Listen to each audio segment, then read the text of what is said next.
జానడి ఇంట్లో మూరడు కట్టే జానడు ఇంట్లో మూరడు కట్టే ఎట్ట కొడతావు కొట్టుల మొగడా ఎట్ట కొడతావు కొట్టుల మొగడా సర్పంచ్ నా పట్టున్నాడు ఊరి కొత్త వాళ్ళు నా పట్టున్నాడు పటేలు కొత్త వారి నా పట్టున్నాడు సంకర పిల్ల నెత్తిన ముందు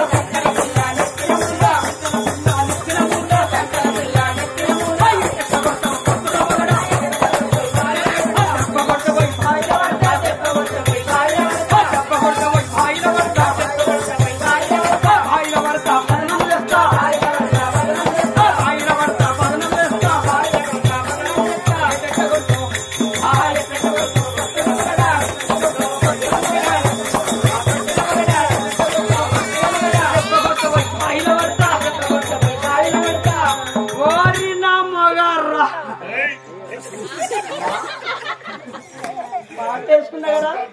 గ్రామరావు చెప్పండి తినరా ఓ మగ్రి సొప్పుగా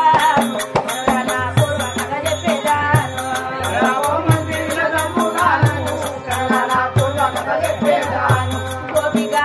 మా పట్ట పోయి నాది పడతారు మా రాదు నా పేరు సత్యవతి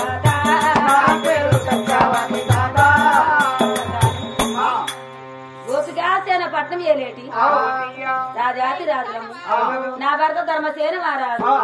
నా పేరు సత్యవతి మరి గర్భంలో కొడుకులు బిడ్డలు ఎంతమంది నాయన నాకొక కొడుకు నా కొడుకు పేరు గోవింద మహారాజు చదువు శాస్త్ర విద్యా బుద్ధి గొప్పగా నేర్చుకున్నాడు కాబట్టి కొడుకు పెళ్లి చేశాను కోడల పేరు సుభద్రాదేవి నాయన కోటకు దగ్గర కొడుకున్నాడు నేను చనిపోయినా నా భర్త చనిపోయినా కాదు ముందు నడిచి కాటికి నిప్పు పెట్టడానికి నాకు ఒక కొడుకున్నాడు కానీ మేము చనిపోయిన రోజు నా తలాపన కూర్చుంది అమ్మా నువ్వు చనిపోయినవా బాబు నువ్వు చనిపోయినవా అని ఒక్కొక్క మాట వర్లించుకుంటూ వేడ్చడానికి అయ్యో నాకొక్క బిడ్డ లేదాయే అయ్యో నాకొక్క బిడ్డ లేదాయే నాకొక్క బిడ్డుంటే నాకెంత ప్రేమ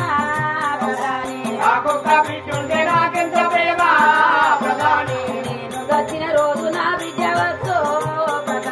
నేను వచ్చిన రోజు నా బిడ్డ వచ్చు అమ్మాయి నా బిడ్డ వల పోసునేమో అమ్మాయి నా బిడ్డ వల పోసునేమో బాబాని నా బిడ్డ బాధపడేమో బాబాని నా బిడ్డ బాధపడేమో బిడ్డలేని సాగు ఎట్టదాలే బిడ్డలేని సాగు ఎట్టదాలే నాకు వచ్చిన బాధ నా బిడ్డ ప్రధాని నాకు వచ్చిన బాధ నా బిడ్డ ఆడవిల్లు లేని అమాస సిగడి అంటారు సొన్నాయి లేని పెళ్లి కాదు అంటారు నాయన కొన్ని కోట్లు సంపాదించిన కోడలు బిడ్డ కాదు కొన్ని లక్షలు కట్నం పోసిన అల్లుడు కొడుకు కాదు నాయన వాటి రోజున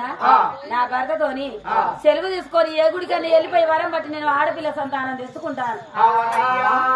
అలాగనే వినండి తల్లి నా భర్త దగ్గరికి వెళ్ళిపోయి నా భర్తతో సెలవు తీసుకున్నాను ఆరు గంట పని మాడి చెంపుతోడు ఉత్కాలి చేతని వారి పట్టుకొని ఎలాంటిగా పోతున్నాను